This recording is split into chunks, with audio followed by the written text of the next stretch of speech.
Vijayawada university మంచి భవిష్యత్తు కోసం తెలుగు విద్యార్థులు ఇష్టపడే యూనివర్సిటీ.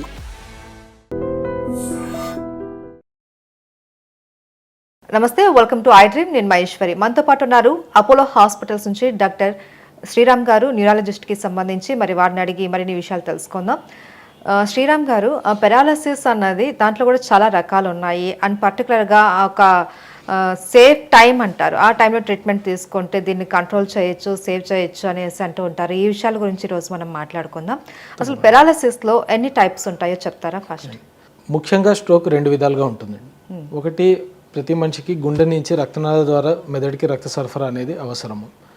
ఈ రక్త సరఫరా ఎక్కడైనా బ్లాక్ అయితే అప్పుడు ఆ సంబంధిత భాగం ఏదైతే ఉందో మెదడులో అది మెల్లగా ఆ కణాలు చనిపోవడం జరుగుతుంది.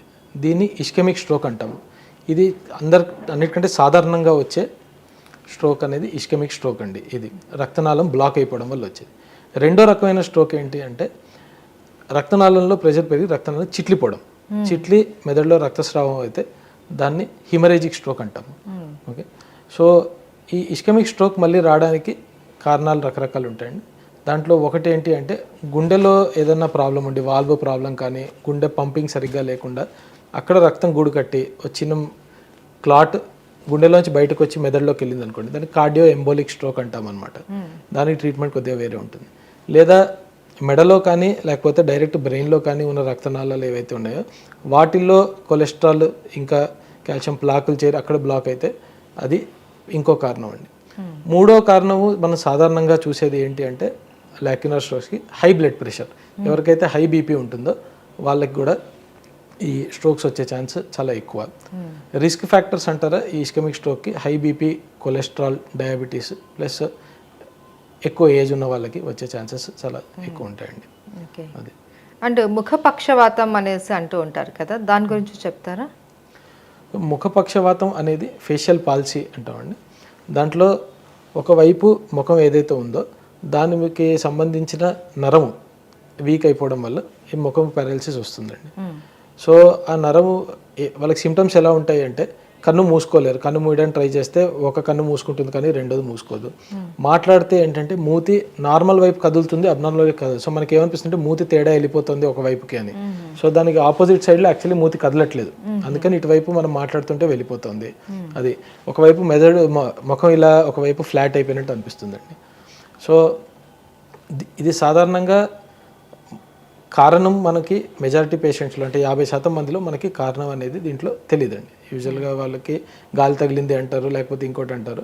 సో వాళ్ళకి వచ్చే పక్షవాతం వస్తుంది. అది సివియారిటీ తక్కువ ఉంటే ఆటోమేటిక్గా అది ట్రీట్మెంట్తో పాటు రికవరీ వచ్చేస్తుంది.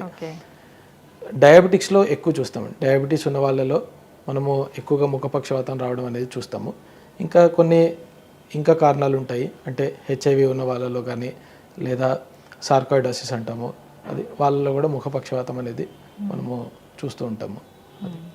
సో ఇది ఫ్యామిలీ హిస్టరీలో ఎవరికన్నా ఉన్నా కూడా వచ్చే అవకాశాలు ఉన్నాయా?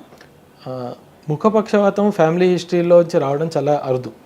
నార్మల్ పెరాలసిస్ కానీ, నార్మల్ పెరాలసిస్ స్ట్రోక్స్లో కూడా కొన్ని స్ట్రోక్స్ ఉంటాయండి. అవి స్ట్రోక్ సిండ్రోమ్స్ అంటాము. అవి ఏంటంటే వంశపారంపర్యంగా ఆర్ జెనెటిక్గా వచ్చే ఛాన్స్ ఉంటుంది.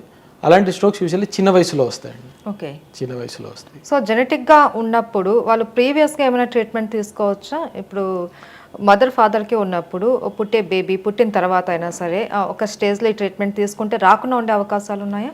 సో వాళ్ళల్లో ఇప్పుడు తల్లిదండ్రులకి ఆ సిండ్రోమ్ ఉంటే పిల్లలకి అది వచ్చిందా లేదా అని జెనెటిక్ టెస్ట్ చేసి కన్ఫర్మ్ చేయొచ్చండి. ఓకే, వాళ్ళల్లో ఆ లక్షణాలు ఉంటే ఏదైతే ఎటువంటి జెనెటిక్ ప్రాబ్లం ఉందో దాన్ని బట్టి ట్రీట్మెంట్ కొన్ని అవైలబుల్ ఉన్నాయి కొన్నిటికి. వీటి కాంప్లికేషన్స్ ఏంటండి? కాంప్లికేషన్ అంటే అంతకుముందు ట్రీట్మెంట్ గురించి మనం ఒక విషయం చెప్పుకోవాలండి. ఎవరికైతే బ్రెయిన్ స్ట్రోక్, ఇస్కెమిక్ స్ట్రోక్ అంటే మెదడులో రక్తం క్లాట్ అయిపోవడం వల్ల పెరాలిసిస్ వస్తుందో వాళ్ళకి ఇప్పుడు చాలా మంచి ట్రీట్మెంట్స్ అవైలబుల్ ఉన్నాయండి. 4.5 గంటల్లో కల్లా ఒకవేళ అది డయాగ్నోస్ చేసుకుని హాస్పిటల్కి వచ్చి డయాగ్నోస్ చేసుకుంటే మనము వెంటనే ఒక ఇంజెక్షన్ ఇచ్చి ఆ క్లాట్ని కరిగించవచ్చు. సో వెంటనే గుర్తించి తీసుకెళ్తే 4 hours లోపల 4.5 hours విండో పీరియడ్. దీన్ని థ్రాంబోలైసిస్ అంటాము. అది కొన్ని క్లాట్స్ అంటే పెద్ద రక్తనాళాలు బ్లాక్ అయిపోతే వాటిల్లోకి మనము 6 గంటల లోపల, కొన్ని కేసుల్లో అంతకంటే ఎక్కువ కూడా అప్ టు 12 గంటలు 24 గంటలు కూడా చేయొచ్చు.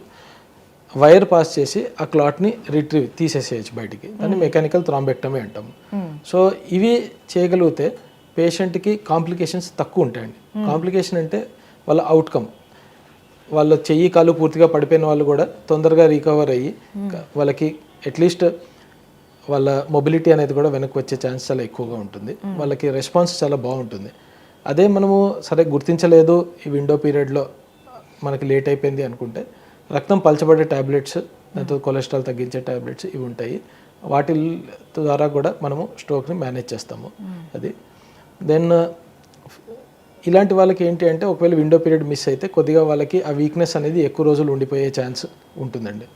అది వాళ్ళు ఫిజియోథెరపీ ద్వారా మెల్లగా రికవరీ అయ్యే ట్రై చేస్తూ ఉండాలి. అంటే ఫిజియోథెరపీ ద్వారా దీన్ని తర్వాత క్లియర్ చేసుకోవచ్చు అంటే పర్మనెంట్ సొల్యూషన్ వస్తుందా? పర్మనెంట్ సొల్యూషన్ డిపెండింగ్ ఎంత పెద్ద స్ట్రోక్ దాన్ని బట్టి ఉంటుందండి. చిన్న స్ట్రోక్లో అయితే వాళ్ళ ఇంప్రూవ్మెంట్ చాలా బాగుంటుంది, పెద్ద స్ట్రోక్లో అయితే ఇంప్రూవ్మెంట్ యొక్క ఛాన్స్ తక్కువ అండి. Okay, right. Thank you so much doctor గారు. Sir, one life lesson what medicine has taught you. Whatever you can do without expecting. But I really believe మన పాజిటివ్ యాటిట్యూడ్ ఉంటేనే మనం ఏదైనా సాధించగలం. గట్ ని మనం కరెక్ట్ గా డీల్ చేసినట్లయితే అది మనకి పాజిటివ్ హార్మోన్స్ ని రిలీజ్ చేస్తుంది. షుగర్ వచ్చిన వాళ్ళ పరిస్థితి ఏంటి? పొట్ట దగ్గర పెరిగితే దాన్ని ఆండ్రాయిడ్ అంటారు, ఆండ్రాయిడ్ ఫోన్ కదా. అసలు థాట్స్ ఎందుకు వస్తాయి? బ్రెయిన్ డెడ్ అంటే దానికి ప్రపంచం అంతా కూడా కొన్ని నిర్దిష్టమైనటువంటి లక్షణాలు ఉన్నాయి. మానసికంగా ధైర్యంగా ఉంటే క్యాన్సర్ జయించవచ్చు. You are a doctor for a cause sir, అంతే. వాళ్ళకి వచ్చిన ఆదాయం కాకుండా ఫ్రీ సర్వీస్ ఎంతమందికో చేస్తుంది.